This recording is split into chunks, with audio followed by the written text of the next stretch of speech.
from everyone, everywhere. 17 Sustainable Development Goals are our guide. They are a to-do list for people and planet and the blueprint for success.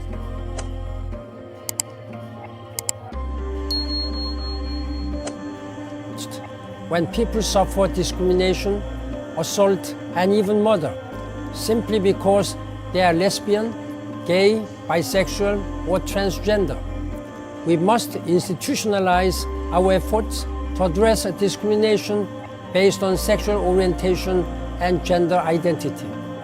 We need public education to change popular attitudes. Some will oppose change. They may invoke culture, tradition, or religion to defend the status quo. Such arguments have been used to try to justify slavery, child marriage, rape in marriage, and female genital mutilation. I respect culture, tradition, and religion, but they can never justify the denial of basic rights. My promise to the lesbian, gay, bisexual, and transgender members of the human family is this. I'm with you. I promise that as the Secretary General of the United Nations, I will denounce attacks against you, and I will keep pressing leaders for progress. I'm committed to leading a global campaign in partnership with the United Nations Human Rights Office. I count on others to join us. Together, we can make the world safer, freer, and more equal for everyone. Thank you. Adofo yemo akwaba program is yenkasa tra yenko nemu yeka ne de dance atato yenko evangelist on na 2 videos no on chemu mai fine video de kan e ho na me chese wiase nyina ko hia e na omoje akwankyere dum son atum. That's right. And then de kan ya wiase ko yes ade no tin omoje tum no eye wiase amam kase eye wiase buo be kase amam mra wiase no aye wo mu no se ye Ghana kase amam mra no wiase constitution 17 no akwaja tum na wotie video to so mienu no a banking mu sabra no ye dwamtrani. That's right. Ye ayi se tum ena wo to wiase fo titiru amaya hodo a wo mo pese ye beji ema ne ma ne mema wade atom ya kanu LGBT atum ena auto ya mfo se yensasa yadwe no no gina gender equality any human rights agenda 5 no se nipa fa hodi enti se mama mienu se ye kwaware atan ye sa ware fo a eni kwan se o man bi ni tum ye komhye. That's right. No no a wokasa na United Nations no omo de obuo ni die e ma gidi ahodo mo osoma ahodo ene amamra ahodo omo de obuo ni die ma obi biara sa na mmom ogidi na akuta wo no entimi nsi obi fa ahodie kwan se me se ana se obi me nyame pangu se obi se oye oba okwa ne yonko ba no eni kwan se me ka se me gidi a me wonti no eni kwan se me eni kwan se me ko se ni kwan dabi me nya na ma no nye entino saa de no ena sodom ye ya onyankopon adi oja ese wo no. That's right.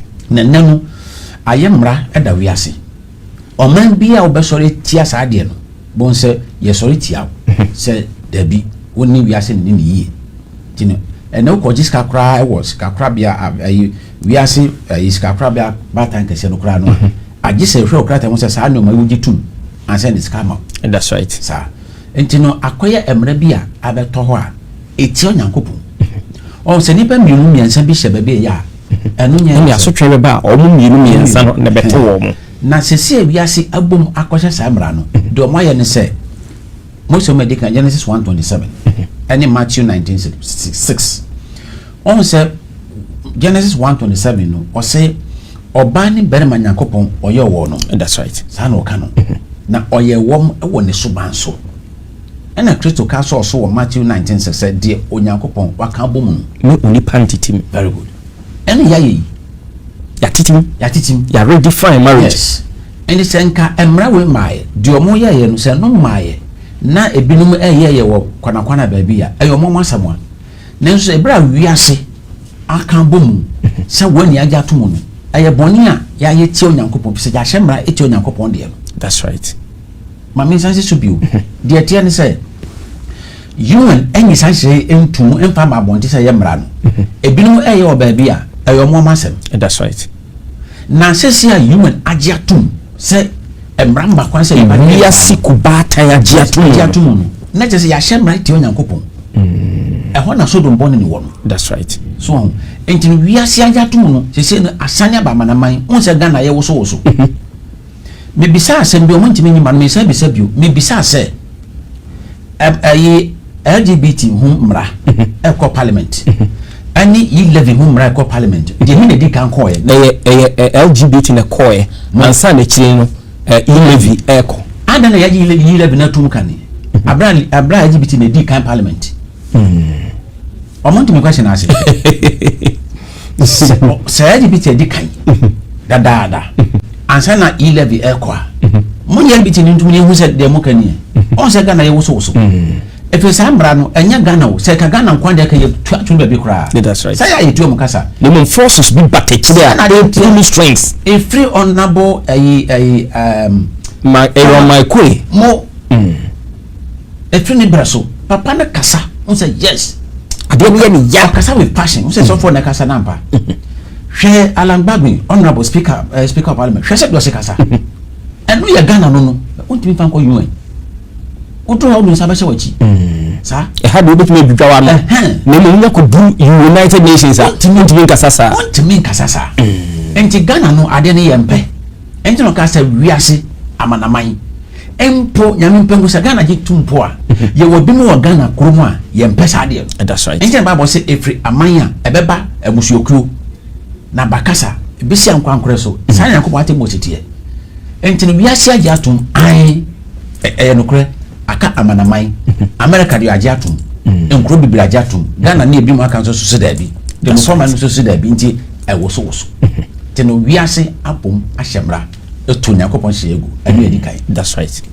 So mienu eye anyana 13 na enu na eye climate change no na di akoma enimu awa krada ho okay wo hia bibire ne se aware Yakobon bo aware na otwe de to so nsia. That's right.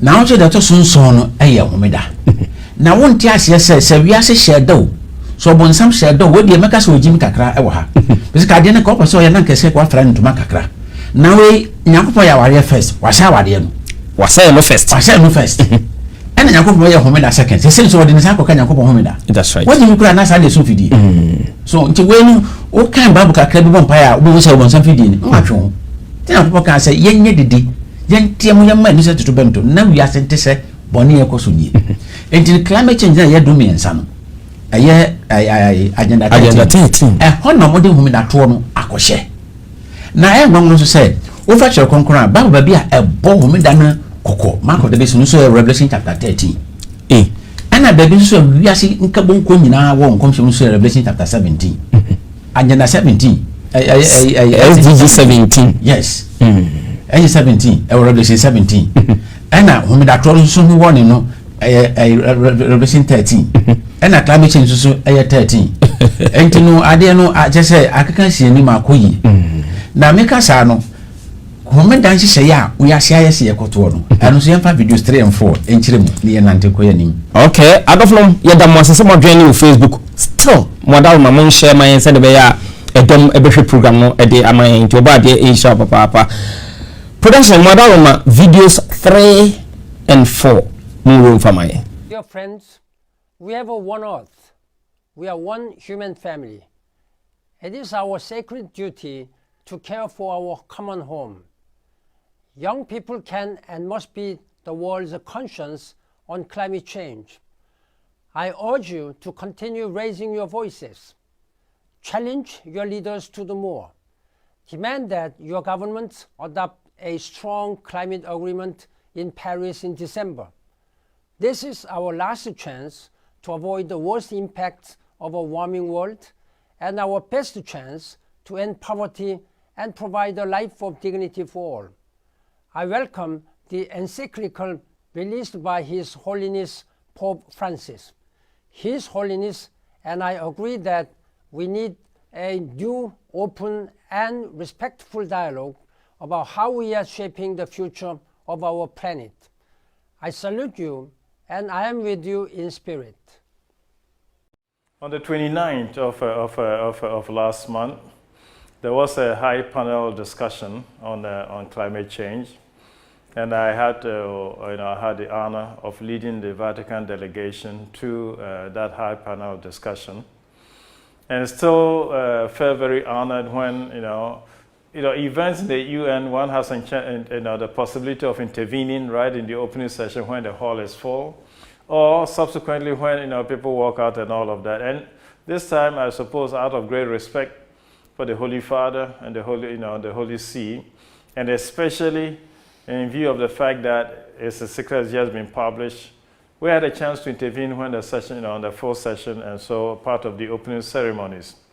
And the session was great because, especially since the Secretary General of the United Nations had wanted, actually did, make a comment right after the publication of the encyclical in support of the message of the encyclical and in support of the encyclical's own, if you want, moral support to all the talk about climate change and the need to be committed to some kind of change and to change shift.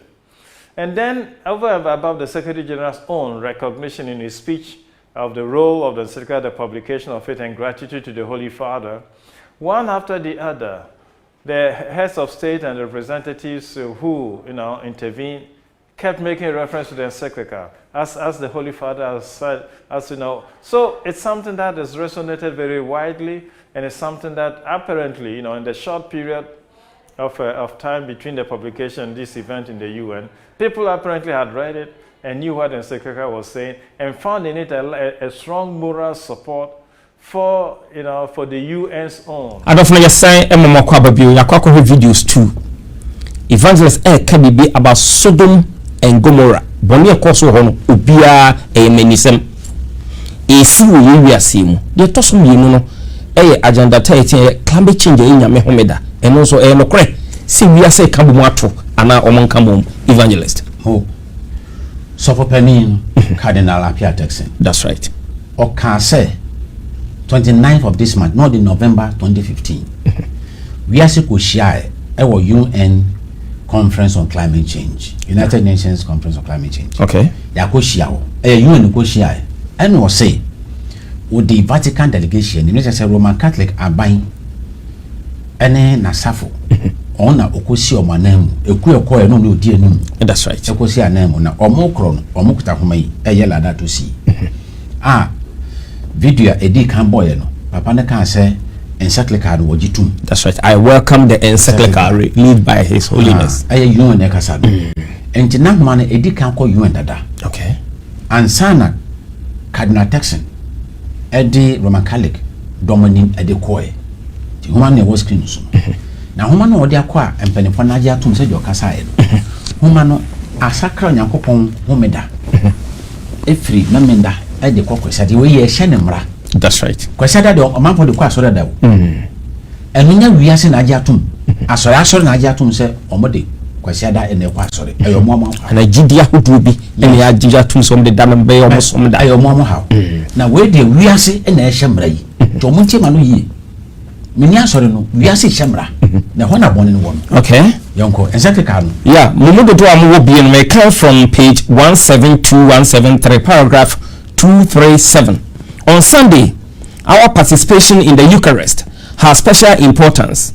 Sunday, like the Jewish Sabbath, is meant to be a day which heals our relationship with God, with ourselves, and with others, and with the world. Sunday is the day of the resurrection, the first day of the new creation, whose first fruits are the lost risen humanity, the pledge of the final transfiguration of all created reality. So, my second reading now. Or say, the law of weekly rest forbid work on seventh day, so that your ox, your donkey may have rest, and the son of your maidservant and the stranger may be refreshed, as recorded in Exodus chapter 23 verse 12. Wakotu quotation. Rest opens our eyes to the larger picture and gives us renewed sensitivity to the right of others. And so the day of rest, centered on the Eucharist, shed its light on the whole week and motivates us to a greater concern for nature and the poor. Enti said Cardinal Tessin Kaino or so more question, say heads of states and government representatives. And say Abain and penning for, and I say Abain candy for to say President Okoye, Excellency John Dramani Mahama. Any woman must for a coin almost said the Pope Akan Yayatum. One after the other. Yes. And no, we are say a man for a tomb for a shembra. I walk a shembra at their bo or Barbara Hubine. And now would you tomb, but what can one say? Ye the Quasiada, a bois, my yediacum, or Barbara such a yim. Ye the Quasiada is yours, a homejita, fine, a we are say, a dear Barbara Hubine, sir. And I make a sam run on washing a 2 on your couple homedan. Okay, sir. Tisadiano, a man we are secruano, a drawer denim. Na ebe firo aba amanamai. Entino, yen tiemu ansana, and one sem aba, fisa you won't say, and one from us I say elbow. That's right. Entino, on Yankopo homedano, send a poor Francis Acano, Sir Quasada to Sankopo homedan, and Yanu cre. On Yankopo homedano, a dinner. And that be anywhere I didn't say. Debbie. I didn't. If you say, a year most of woman, a tosum, Exodus 31, 16 to 17. A deacon was say, no, a year. I shall so dear, I add that or no yankopon, any nima entem. A sign. That's right. One cassa quasiada. A fay, a tosum, Umba yankopon mansem dunumwa. A year or she. Say you did homedano so. Homeda, yes. Na yen kron. It means na ye dwuma na yen wade yin na de to so no ye homeda ma awurade unyankopon na dwuma biara. Na no no eye onyankopon adebo enso anu. Kwase da ni se suban. Enti ameka se enya nokure ena wo hira da no. Yes. Wate ho. Wa yen kron. Ena akoyo onyankopon so anu no. Ekuta onyankopon din. Se ono ne obo ade. No bo oso na asase. Kwasiada enibi Nyankopon kan sa afedu o kan wo Ezekiel atwere no etredu no chichemu dumienu na medeme homeda ma won sa nya me ne won tam nsenkyerene no hu se me awurade wo Nyankopon amete won. Very good. Enti sane no mense amabobo yi no homeda no nko ane wo na otwe na nsia na ka nyina na ba kokure ni bi.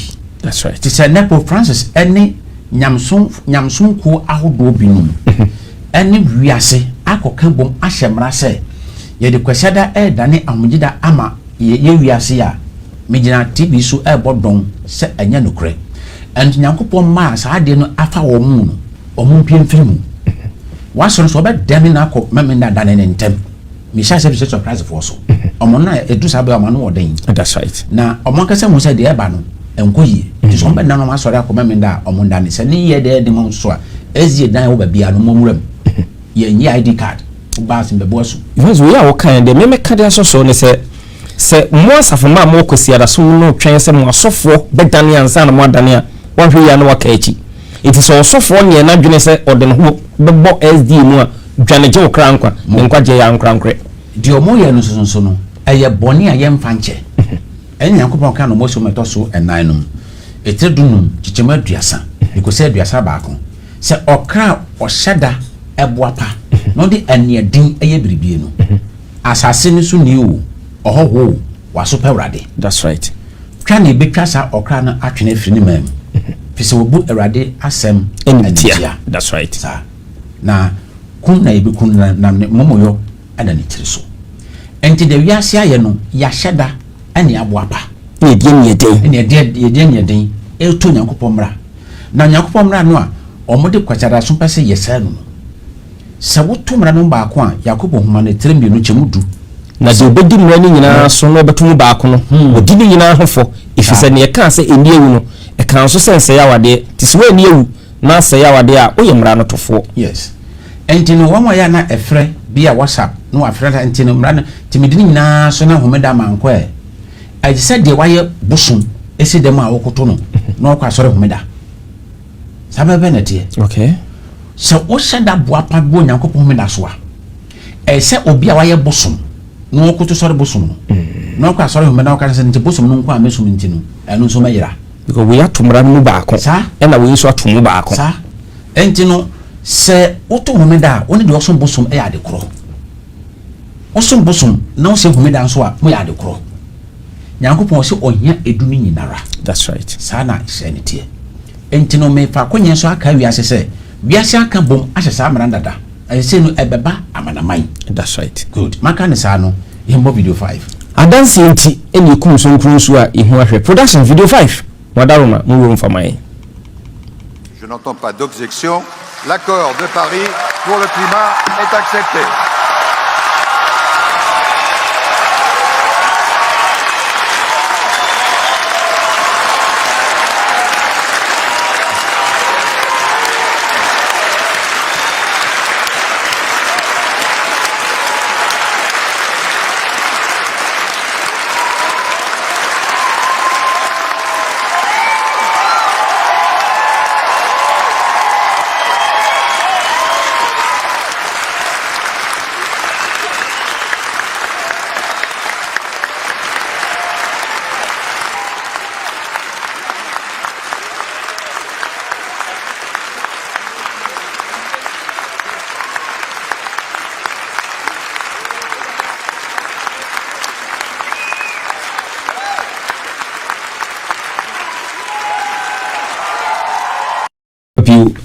Yakwa ko video no wenye video mu ekasa o te de kan but yenko evangelist na ontumo nchine mai anije no a ekoso do me kasa euphoria anije mo so na ekoso ye bonsem no a bi nsida no o man kasa say de di kan o wi asha ba kosem ni se nyina timi ehia na ya dwan akoba nkrom ni agi hye na kwankyera to mo se ne de bebo obobra ho ban e bi nsida fe no mo nya samra no. That's right.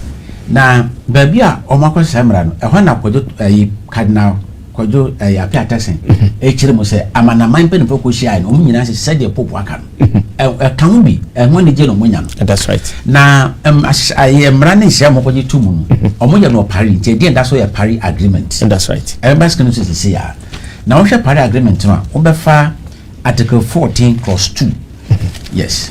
Okay. Ebeka 14 to no kwa pacho production bet me to screen some like papa. The conference of parties, yes, serving as the meeting of the parties to this agreement, shall undertake its first global stocktake in 2023. Not a year, yes, and every 5 years thereafter, unless otherwise decided by the conference of the parties, serving as the meeting of the parties to this agreement. The woman say 2015 no mko bo se agent akwanchana atumu 2015 no an na we o madwen say edu 2023 a de agi tu mu 2015 yebebu ho akonta enti de amampa ne foko kan se de eja konkron popo aka no de o kan ye no afi enko wie no na yebebu ho akonta se o kan ye se o de be adwuma no wo de aye sa okay enti nchirimo wo mu ne se kwashana no amuji tu mu 2015 se enu ana yede ba kan bom enu da esa ye ni Nyankopon ntem yade ye ni ye yonku dipa ntem yade nde sa ya asase no so yade no enti ye nhome wo so no ye de adwuma na ye nyamfa ye adwuma afi wo na mo bisa sa asem no na beka se o man kasa na hye biribi bone bi ato na mo enkomshanti menka ne sa. That's right. De enkomsha ahye no eno mo di so no Yohana ya de be wiase mebe mayen sahwe the see friend COVID-19 na UN e de hunkrata bae and what date was 16 September 2021 na ko the last page ni my owie intro no okay intro na say natural way UN environmental program COVID-19 caused only a temporary reduction in carbon emission. Very good. UN report 16 September 2021 press release climate action. Very good. Okay. So we call last page now. Also, COVID-19 recovery effort should be aligned with national climate change and air quality strategies to reduce risk from compounding and cascading climate hazards, yes, and gain health co-benefits. Mo sa brofo keto yi ehun video bebe sese ya video ni ba de on beti ase yi wan ti brofo na se kro beti ase aye amanaman kabon kru aya yuan nim kra bata eboama e kire obobren sensem mu eni kra ba fa se beba ho ban no omo de aba bonten se omo ahunu se yare ne baaye no kwan ahodo a ye fa so ekuti ayade no ye fa sa akwa no so biwa ebeboa ema ewie mu sa kire na aba no esobeti enti sa se din ne bisa se yare ne baaye ne ye se wohoro yensa na no ewie mu sa kire no nta wohoro no fa ho ba eni ni twaka sa na tie afi yare ba mu kan bisa social distance yen nanti yen transit do mom ye se yema yen tamu tete enu se ni obobren sa kire no eni ni twaka biara de ni wotwa kan mo kan e lockdown yen ka yen hyefi me yen kwaduma enti pray anko ship wan fan suo so ka entu anfa abobo ya ne sa ne manyina anye dwuma no mo si e ma wi mo te enu nti you and their base kwan ye fa so ku covid no ye fa sa akwa no so a na yen kunti climate change wow ti de wo mo ne se edru kwasi ada omunye de lockdown en na de global lockdown global ya sin nyina ye ka yen chem en omuji tu mo se edru 2023 a ye be bisa se ye timi aye sa ade no ti e wo ma dwum dadaada se infant nwotwechi efiri 2015 eba no ye be di sa dwuma yi so no mo anka nkire se mo ye lockdown ti covid ni betwem na bie kwan e ma wo no eno mo gina no so se ye nye lockdown ye de video be kire